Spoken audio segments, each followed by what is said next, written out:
Ravi de vous retrouver pour ce numéro d'Africa Chic. Nous sommes présents, mon équipe et moi, avec le même plaisir pour parler mode sur le continent. Et aujourd'hui, nous nous intéressons à la beauté aux formes généreuses dans l'industrie de la mode. En l'occurrence, les mannequins grande taille, souvent taxés de grossophobes, mais qui semblent enfin trouver leur place. Cette nouvelle génération de mannequins plus size renvoie aux oubliettes une vision étriquée de la norme. Ils ou elles savent occuper les podiums et produisent souvent un show inédit au grand bonheur de leurs spectateurs. Défilé de mannequins grande taille, c'est ce que nous vous proposons maintenant avec Thomas Eouma et Joseph Zécré. Pas facile de s'affirmer et de prendre confiance en soi quand on ne correspond pas aux critères de canon de beauté établis. Dans le monde du mannequinat où la beauté ne rime pas forcément avec diversité, les mannequins dits grande taille tentent de se frayer un chemin. Petit à petit, ils font leur place dans le monde très fermé de la mode, que ce soit en Afrique ou ailleurs dans le monde. Bien que cette nouvelle tendance se heurte parfois à certaines critiques. En Côte d'Ivoire, les modèles grande taille résistent et font le bonheur de certains promoteurs d'événements mode. En témoigne ce défilé où l'organisatrice s'est arraché les services de ces jeunes femmes pulpeuses et sexy.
Même si le combat est loin d'être gagné par ces femmes aux formes généreuses, en Afrique, l'on peut affirmer que c'est une première dans la valorisation des cultures qui met en avant la femme africaine dans toute sa splendeur. Phénomène de mode ou pas, qu'ils ne mettent pas suffisamment les vêtements en valeur, aujourd'hui c'est un fait, les mannequins plus size ont la cote. De H&M à Ralph Lauren et même Victoria's Secret, tous ont succombé à la plus size mania en faisant bouger les codes de la beauté.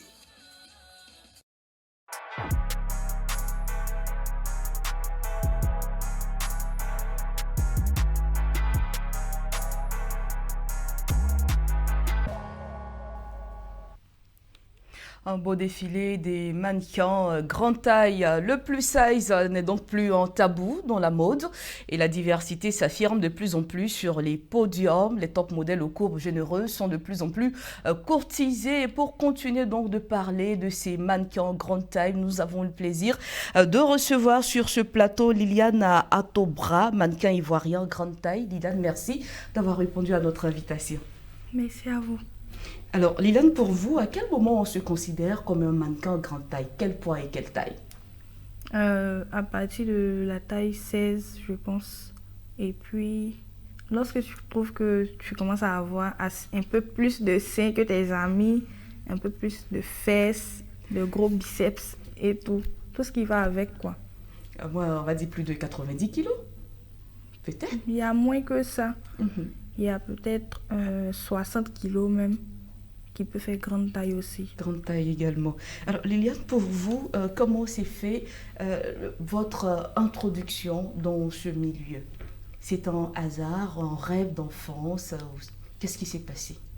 Bon, c'est pas un hasard, parce que depuis toute petite, là, je voulais faire les grands publics. C'est-à-dire quand je regardais la télé, tout ça, je voulais en tout cas paraître aussi comme les autres personnes, me faire voir. Et comme mon père voulait que je sois Miss Côte d'Ivoire, mais après j'ai fini par grossir. Un concours de beauté. Voilà, un concours de beauté, mais pour les minces. Après j'ai fini par grossir. Et j'ai gardé cette envie-là de paraître aux grands écrans, même si c'est pas en tant qu'une Miss, mais au moins paraître. Donc je me suis inscrite dans une agence de mannequinat, mais j'ai pas duré là-bas parce que en tant que grande taille, c'est un peu difficile d'avoir des contrats, des personnes qui vous font appel, tout ça.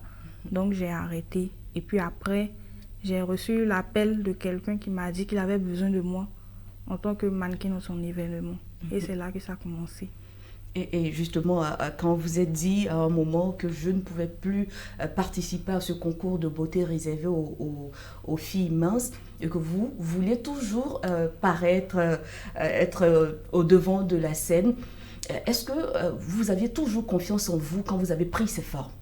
Oui, j'avais confiance en moi parce que, comme on le sait, ici en Afrique, là, quand tu as des formes et que tu passes, déjà ça attire les regards, ça c'est un. Et puis, quand nous-mêmes nous sommes avec cette forte corpulence, là, nous sommes heureuses de passer, d'attirer les regards, de jouer un peu avec le regard des gens, tout ça.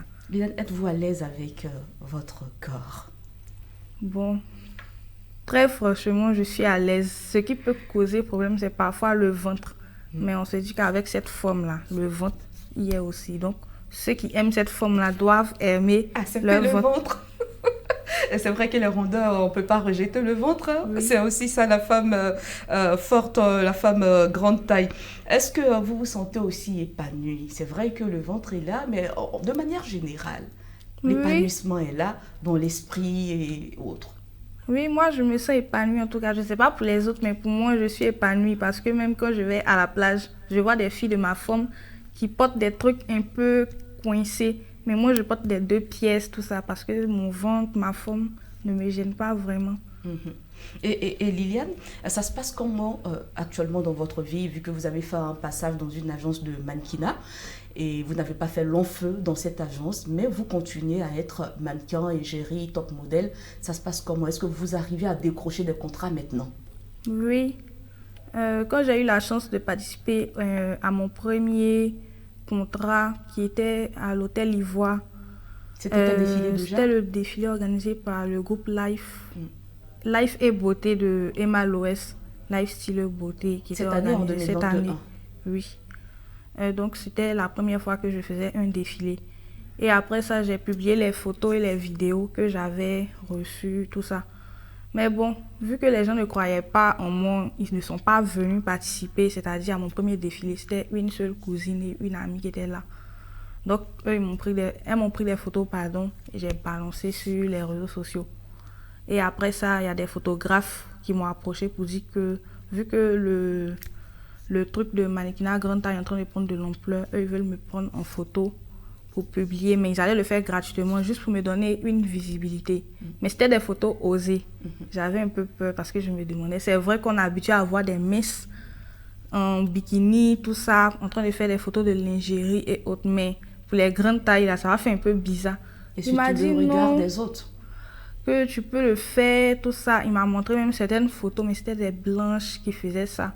Il m'a dit, les blanches, elles font ça. J'ai dit, c'est vrai, les blanches, elles font ça. Mais chez nous, en Afrique, on connaît la manière dont les gens réagissent. On sait comment les gens vont prendre la chose. Il m'a dit, non, tu n'es pas obligé de regarder ce que les gens vont dire, d'écouter, tout ça. Il faut faire tes photos. Donc, il a fait des photos. En tout cas, quand j'ai publié la première photo, là, les réactions, il y a des gens même qui m'ont dit, moi, je ne suis pas d'accord pour que tu fasses ça. Donc, il y a une personne qui m'a dit ça. Ça m'a tellement touchée. Je lui ai dit comme ça que je ne suis pas obligée de faire ce que toi, tu veux. Si c'est comme ça que je me sens à l'aise, je vais le faire. Je n'ai pas besoin de ton avis. Donc, après ça, j'ai commencé à publier d'autres photos qui suscitaient aussi la curiosité de d'autres personnes qui m'écrivaient pour me demander comment tu arrives à tenir, comment tu fais face aux critiques, tout ça. Bon, après, je me suis habituée. J'ai continué aussi de publier les photos comme je faisais. Et puis, j'ai eu d'autres contrats.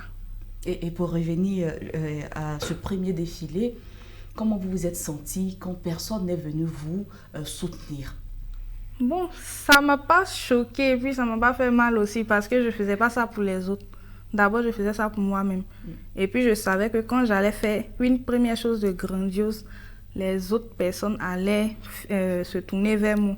Et c'est ce qui a été. Quand j'ai fait le premier défilé, quand ils ont vu le cadre, ils ont vu qui avait organisé tout ça et puis ils m'ont vu là-bas. En tout cas, ça les a surpris. C'est maintenant, ils ont commencé à envoyer les félicitations, les continues comme ça, les trucs comme ça. Mais bon, j'ai tenu compte de ça, mais je n'avais pas compté sur quelqu'un pour continuer. Ça se voit. Et justement, aujourd'hui, vous avez d'autres contrats. Oui. En l'occurrence, il y a, comme on appelle cet événement, Abobo Fashion Art, qui se prépare pour le mois de décembre, auquel vous allez participer. Comment s'est fait votre rencontre avec l'organisateur, pour ne pas dire le promoteur? Bon, avec l'organisateur, c'était... Bon, j'avais vu une annonce sur un truc du Bénin, ou je sais pas, du Togo, qui disait qu'il cherchait une fille grande taille. Moi, je ne savais pas que c'était hors du pays. Quand je les ai contactés, ils m'ont dit qu'ils ne sont pas en Côte d'Ivoire. Ils ont juste fait passer l'annonce et puis ça est arrivé en Côte d'Ivoire. Mais le monsieur en question, c'était un styliste. Il m'a dit qu'il connaît quelqu'un qui peut essayer de m'introduire dans le domaine de la mode. Donc, il m'a donné le contact de la personne. C'était monsieur Ibrahim Kamisoko. C'est celui-là qui m'a donné la chance d'entrer dans le domaine du festival, je ne sais pas, Abobo Fashion Art.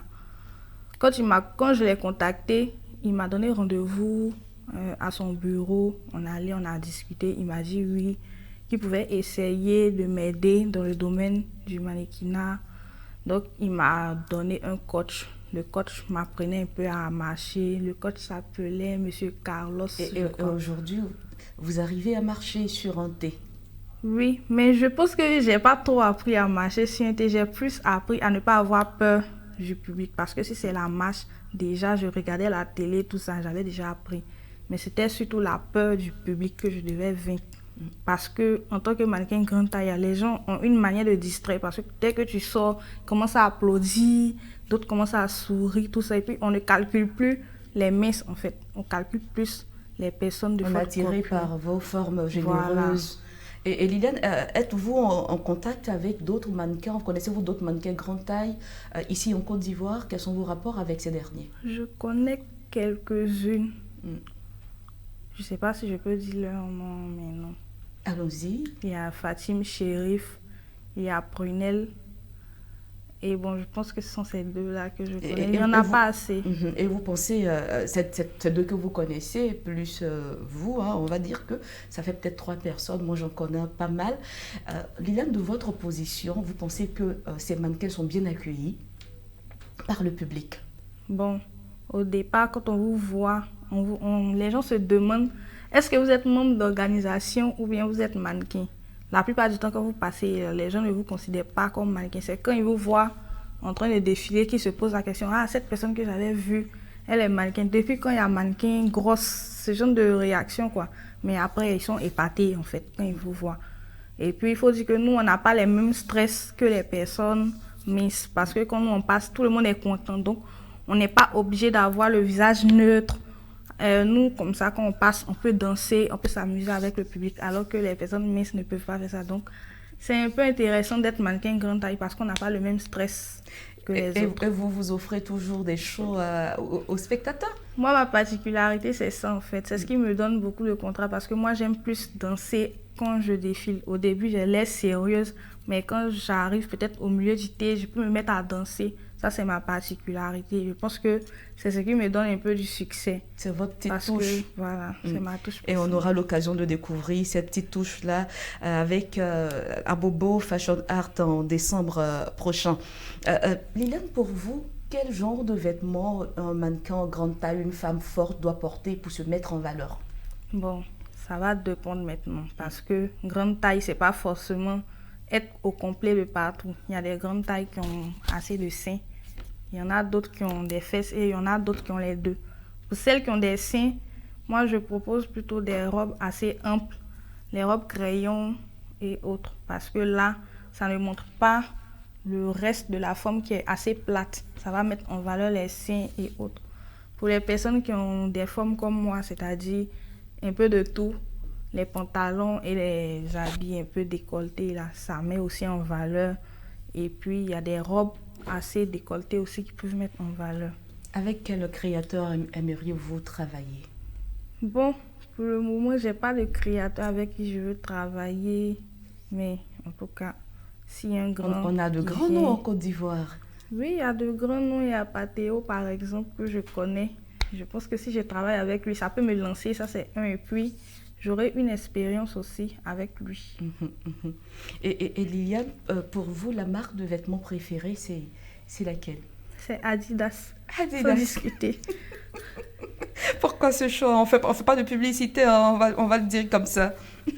Liliane, aujourd'hui, est-ce que pour les Africains, les femmes rondes comme vous sont un atout ou bien sont mal perçues? Bon, c'est un atout. C'est vrai que quand vous passez là, les gens ne font que dire Apouchou, comme c'est comme ça qu'on appelle maintenant. Ici en Côte d'Ivoire, dès que tu passes, c'est Apouchou, Apouchou. Souvent ça gêne parce que il y a des endroits où tu veux passer, tu n'as même pas envie de parler. Il y a des jours où tu te lèves, tu n'es pas de bonne humeur, mais dès que tu vas passer, quelqu'un va commencer Apouchou. Surtout les enfants.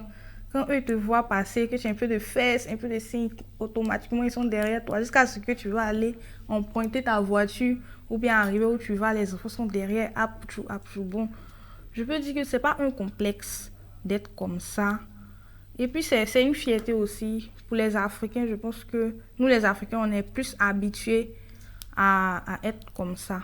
Parce que être en forme là, ce sont des critères africains. Donc les Africains sont plus habitués à ça en fait. Et aujourd'hui, vous ne vivez que du mannequinat ou bien? Non, je ne vis pas du mannequinat. À la base, je suis étudiante en licence de droit. Bon, j'ai eu la licence là, maintenant je suis en master. Et le mannequinat me donne juste un peu de visibilité, un peu d'argent pour quelques besoins. Mais la plupart du temps, ce sont mes parents qui s'occupent encore de moi. Et justement, j'en profite pour demander quels sont vos projets à court terme. À court terme, là, maintenant, je suis candidate à un concours de beauté qui est Miss Apouchou Côte d'Ivoire. C'est un concours qui met en valeur la femme ronde comme moi, la femme africaine. Donc, je suis candidate et j'espère que je serai la future Miss Apouchou Côte d'Ivoire pour pouvoir sensibiliser, pour pouvoir amener les autres filles, les autres femmes rondes à s'assumer, à s'aimer avec leur rondeur, à ne pas chercher à changer, quoi. Et Liliane, pour vous, les mannequins grande taille ont-ils quelque chose de plus que les mannequins auxquels nous sommes habitués, c'est-à-dire les mannequins qui sont plus minces? Oui. Et c'est quoi cette différence? D'abord, ce sont les formes. Parce que quand c'est mince, ça peut passer inaperçu, mais quand c'est gros, là, vraiment... Mais ce sont les standards demandés par, on va dire, le milieu. Oui, c'est ce qui est demandé par le milieu. Bon, il y a quelqu'un qui m'avait dit comme ça, je ne sais pas si c'est vrai, mais pourquoi on choisit les mannequins minces, c'est pour faire des économies de tissu. Oh non, c'est abusé. C'est ce qu'il m'a dit, que ça fait des économies de tissu, parce que quand elle est mince, bon, on peut utiliser 2 pagnes pour faire le vêtement d'une grande taille, alors qu'on utilise 2 pagnes pour faire le vêtement de 2 mannequins. Je pense que il a peut-être un peu raison parce que pour nous, nos tenues, on dépense assez de tissus, assez de temps, tout ça. Donc, je pense que c'est un peu ça. Et puis, on est habitué à ça. Et également, est-ce que vous pensez que aujourd'hui les mannequins size plus size sont de plus en plus courtisés, les gens s'intéressent plus à vous? Non, je ne pense pas parce que la plupart des castings, même actuellement qui sont organisés, là, ils recrutent plus les personnes minces. Ils sont très rares ceux qui se focalisent sur les personnes de grande taille. Ils sont assez rares. Plusieurs fois, quand je vais dans les castings, je me rends compte que ce sont juste les minces qu'on prend. On ne prend pas des personnes de forte corpulence. Donc, j'évite les castings. Je préfère attendre qu'on m'appelle ou contacter, par exemple, des personnes qui organisent des événements de défilé pour demander s'ils n'ont pas besoin de grande taille. Parce que dans les castings, il n'y a vraiment pas de grande taille. On sélectionne juste des personnes minces. C'est ça. Mais de votre côté, au lieu d'attendre, est-ce que vous ne vous êtes pas dit à un moment donné, il faut forcer les choses? Je vais forcer le destin, vu que vous connaissez déjà pas mal de mannequins comme vous l'avez dit tout à l'heure, on ira vers les créateurs, en faire un combat pour qu'enfin nous soyons acceptés. Si, souvent je le fais, mais quand tu le fais là, la majorité des créateurs, des grands créateurs, ils ont déjà leur mannequin qu'ils ont. Quand ils ont besoin de faire des photos, des défilés, ils font appel à leur mannequin. C'est-à-dire qu'ils n'aiment pas s'ouvrir aux nouveaux mannequins. Donc, quand tu essaies de les approcher pour demander, par exemple, est-ce que vous n'avez pas besoin de grande taille, ils vous répondent automatiquement non. Parce que la plupart du temps, ils sont déjà habitués à leur mannequin, ils sont habitués à leur mannequin de petite taille, tout et tout. Beaucoup de femmes sont complexées par leur corps. Vous assumez votre corps et félicitations, bravo pour cela. Quel conseil donnerez-vous pour que ces personnes s'assument le plus? Bon, comme conseil, si la personne est en Afrique d'abord, j'aimerais dire qu'en Afrique, là, la première forme, c'est la forme grande taille. La forme des mains, ce sont des critères européens. Et puis ici, on est habitué à manger beaucoup, tout ça. Je pense que tout ça aussi, ça fait partie de ce qui nous fait grossir. On est habitué à beaucoup manger, tout ça.